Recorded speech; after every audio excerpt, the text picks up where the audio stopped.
याद होगा, हम दो हमारे दो। आज क्या हो रहा है, जैसे कोरोना दूसरे रूप में आता है, वैसे ही ये नारा दूसरे रूप में आया है। आज इस देश को 4 लोग चलाते हैं, हम दो और हमारे दो। अब लिख के ले लो मुझसे, किसान 1 इंच पीछे नहीं हटने वाला है। अंत में मैं कहना चाहता हूं कि जो 200 किसान शहीद हुए, उनको इन लोगों ने श्रद्धांजलि नहीं दी। स्पीकर सर, आपने मुझे सदन में बोलने का मौका दिया, इसका मैं बहुत बहुत आभारी हूं। धन्यवाद। कल प्रधानमंत्री जी ने अपने भाषण में विपक्ष के बारे में बोला था कि विपक्ष आंदोलन की बात कर रहा है, मगर जो कृषि कानून है उनके कंटेंट के बारे में और उनके इंटेंट के बारे में विपक्ष नहीं बोल रहा है। तो मैंने सोचा आज प्रधानमंत्री जी को खुश करें और जो 3 किसान के बिल हैं, खेती के बिल हैं, उनके कंटेंट का और इंटेंट का की बात करें।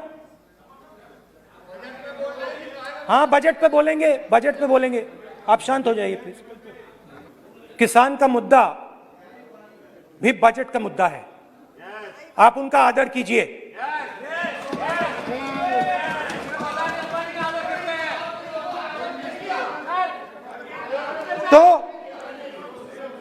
तो बात है कि इन 3 कानूनों का कंटेंट और इंटेंट क्या है। तो पहले कानून का कंटेंट क्या है?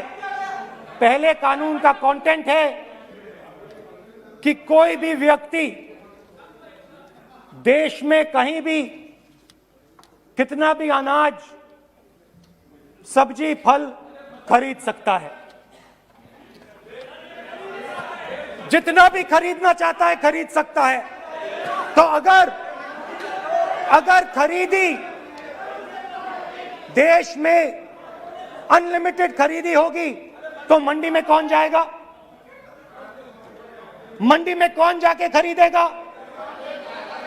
तो पहले कानून का कंटेंट मंडी को खत्म करने का है। इसका लक्ष्य मंडी को खत्म करने का है। दूसरे कानून का कंटेंट क्या है कि बड़े से बड़े उद्योगपति जितना भी अनाज, जितना भी फल, जितनी भी सब्जी स्टोर करना चाहते हैं वो स्टोर कर सकते हैं, कोई लिमिट नहीं, जितना वो होल्ड करना चाहते हैं कर सकते हैं। दूसरे कानून का कंटेंट एसेंशियल कमोडिटीज एक्ट को खत्म करने का।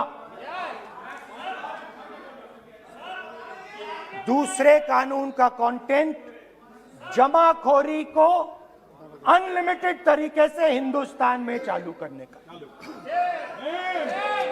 अब तीसरा भी कानून है। तीसरा कानून का कंटेंट जब एक किसान हिंदुस्तान के सबसे बड़े उद्योगपति के सामने जाकर अपने अनाज के लिए, अपनी सब्जी के लिए, अपने फल के लिए सही दाम मांगे तो उसे अदालत में नहीं जाने दिया जाएगा। तीसरे कानून का कंटेंट, आपको याद होगा सालों पहले फैमिली प्लानिंग का एक नारा था, आपको याद होगा, हम दो हमारे दो। अब मैं इंटेंट की बात करता हूं, कानून के इंटेंट की बात। आज क्या हो रहा है, जैसे कोरोना दूसरे रूप में आता है, वैसे ही ये नारा दूसरे रूप में आया है। आज इस देश को 4 लोग चलाते हैं, हम 2 और हमारे 2। जैसे उस टाइम नाम सब जानते हैं, नाम सब जानते हैं। आप बोलो, आप डिस्टर्बेंस मत हम करिए। 2 हमारे 2। ये किसकी सरकार है? हम 2 हमारे 2 की। माननीय सदस्य इधर, तो आप आसन को पहले संबोधित करें। कानून का इंटेंट बताता हूं। आप आसन को संबोधित करें। पहले कानून का इंटेंट माननीय सदस्य, आप आसन कि को हमारे संबोधित 2 करें। मित्रों में से एक जो सबसे बड़ा मित्र है, उसको पूरे हिंदुस्तान के अनाज, फल और सब्जी को बेचने का अधिकार। यह है पहले कानून का इंटेंट। नुकसान किसका होगा? नुकसान ठेले वालों का होगा, नुकसान छोटे व्यापारियों का होगा, नुकसान जो लोग मंडी में काम करते हैं, लाखों लोग, उनका होगा। अब चलिए दूसरे कानून की इंटेंट की बात करते हैं। दूसरा कानून का इंटेंट दूसरे मित्र की मदद करने का है। दूसरे मित्र को पूरे देश में अनाज, फल और सब्जी की स्टोरेज की मोनोपोली दी जा रही है। आज दूसरा मित्र 40% हिंदुस्तान का अनाज अपने साइलों में रखता है। ये कांग्रेस पार्टी की बैठक नहीं है, ये सदन है। फल और सब्जी अगर बजट में साइलोज में रखेगा। ये सभा नहीं है। प्रधानमंत्री कहते हैं सर मैं आया ऑप्शन मैं अध्यक्ष जी आपको कहना चाहता हूँ, जब आपने बजट के लिए चर्चा के लिए पुकारा तो मैं बता रहा हूँ, एक मिनट बैठिए। माननीय सदस्य, आज बजट पर चर्चा है, मैं आग्रह करता हूँ। प्रधानमंत्री कहते हैं आप बजट पर ही कि अपनी बात मैंने कर रहे हैं। ऑप्शन दिया है।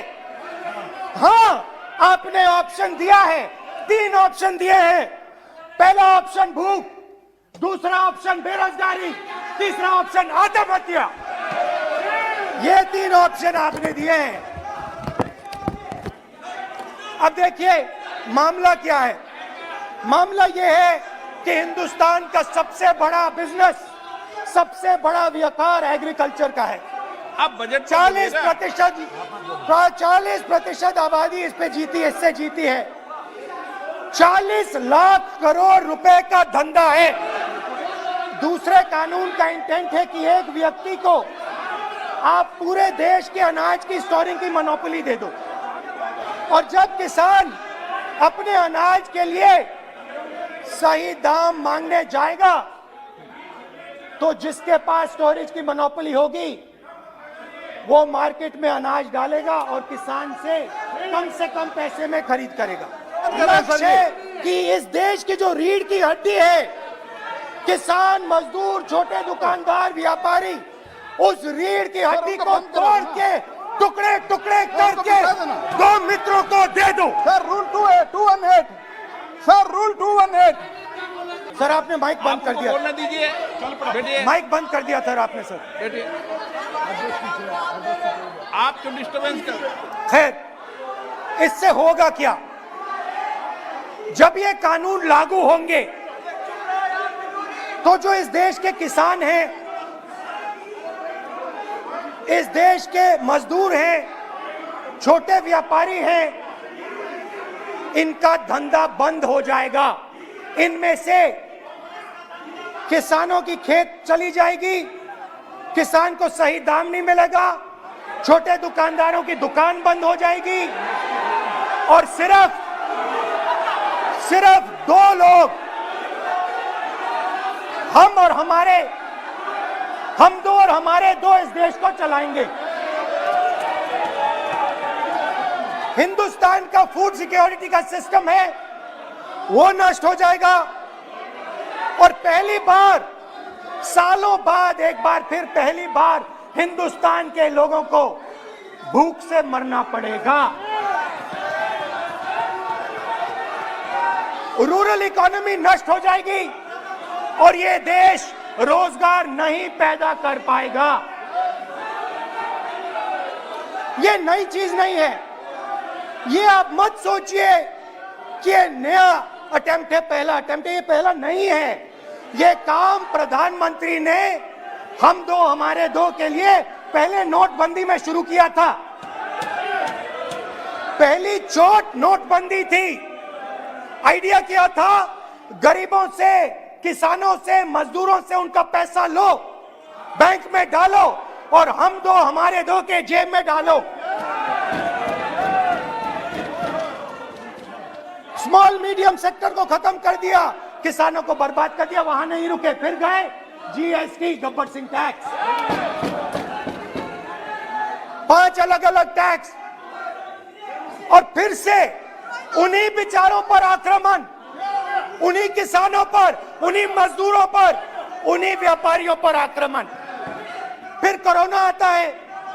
कोरोना के समय मजदूर चिल्ला चिल्ला के कहते हैं हमें बस का टिकट दे दीजिए, हमें ट्रेन का टिकट दे दीजिए। नहीं नहीं नहीं, तुम्हें नहीं मिलेगा, तुम पैदल घर जाओगे। एक मिनट माननीय सदस्य प्लीज।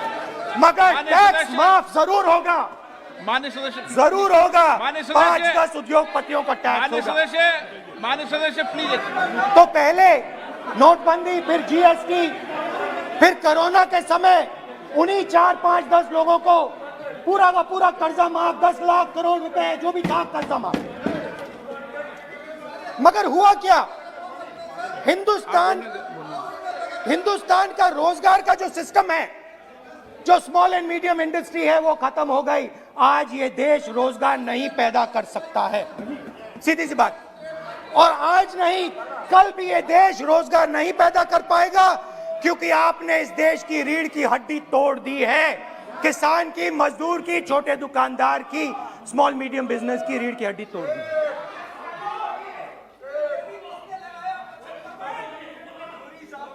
मगर ये मत समझिए कि ये किसानों का आंदोलन है। ये किसानों का आंदोलन नहीं है। आपको बात अभी समझ नहीं आई है। ये देश का आंदोलन है और ये किसान सिर्फ रास्ता दिखा रहा है। किसान अंधेरे में टॉर्च दिखा रहा है और एक आवाज से ये पूरा देश उठने वाला है। पूरा देश एक आवाज से हम दो हमारे दो के खिलाफ उठने जा रहा है। और ये याद रखिए, मैं कह रहा हूं, लिख के ले लीजिए। आप सोचते हो कि हिंदुस्तान के किसान को, मजदूर को, छोटे दुकानदार को अपने पैसे से, अपने धन से परे कर सकते हो। ये आप सोचते हो, आप ये सोचते हो। आप लिख के ले लो मुझसे, किसान 1 इंच पीछे नहीं हटने वाला है। किसान आपको हटा देगा, मजदूर आपको हटा देगा, छोटा दुकानदार आपको हटा देगा, मगर वो पीछे 1 इंच नहीं हटने वाला। आपको कानून वापस लेना ही पड़ेगा। अब बात करते हैं बजट की। जब बजट पर बातचीत करने की बात उठी थी, प्रेसिडेंट एड्रेस पे बात करने की बात उठी थी, तो हमने कहा था, विपक्ष ने कहा था, हमें किसानों के आदर करने के लिए किसानों के सब्जेक्ट पे अकेला बोलने दीजिए। एक साथ हम सब मिलकर किसानों के मुद्दे पे बोलेंगे। स्पीकर सर ने सरकार से पूछा और सरकार ने कहा नहीं, किसानों के मुद्दे पर चर्चा नहीं होगी, बजट पे होगी और प्रेसिडेंट एड्रेस पे होगी। अलग चर्चा किसान के मुद्दे पे नहीं हो सकती। तो प्रोटेस्ट में मैं कह रहा हूं, मैं बजट पे आज यहां टिप्पणी नहीं करने वाला हूं। मैं आज सिर्फ किसान के मुद्दे पे बोलूंगा और उसके बाद मैं अपना मुंह चुप कर दूंगा। अंत में मैं कहना चाहता हूं कि जो 200 किसान शहीद हुए, उनको इन लोगों ने श्रद्धांजलि नहीं दी। मैं सब सांसदों से कहना चाहता हूं, मैं अपने भाषण के बाद 2 मिनट शहीदों के लिए मौन रहूंगा। आप मेरे साथ खड़े हो जाइए। धन्यवाद। हमारे चैनल सेफ न्यूज़ लाइव पे अपने व्यापार एवं सेवा से संबंधित विज्ञापन हेतु मोबाइल नंबर 7385952786 अथवा 7738267786 पर संपर्क करें।